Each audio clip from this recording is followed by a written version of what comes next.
Hello guys, দেখো আজকে আমার গুরুদেবের বাড়ি অনুষ্ঠান হচ্ছে। তো এই যে বাবা কচুর শাক রান্না করছে। দেখো কচুর শাকের কালারটা জাস্ট ফাটাফাটি হয়েছে, দেখেছো? নারকেল, বাদাম, ও সে হয়েছে দেখতে, কাজু বাদাম, ও কিশমিশ, দারুণ।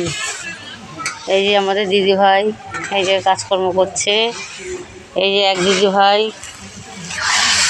এই যে এক দিদি ভাই কাজকর্ম করছে। বাবা একটু তাকাও, তাকাও, কষ্ট হয়ে গেছে বাবার। কচুর শাক সেবা করবেন, লাইক, কমেন্ট, শেয়ার করবেন অবশ্যই। তবে তো আপনাদের মনোবাসনা যেন পূর্ণ হয়। যার বিয়ে না হয়েছে তার হবে, হবে। আর যার হয়েছে হ্যাঁ, তার যেন না হয়। তো গাইস শুনলে বাবার কথা, বাবা যা বলে তাই কিন্তু হয়। এই হচ্ছে আমাদের আজকের বৈষ্ণব সেবার আয়োজন।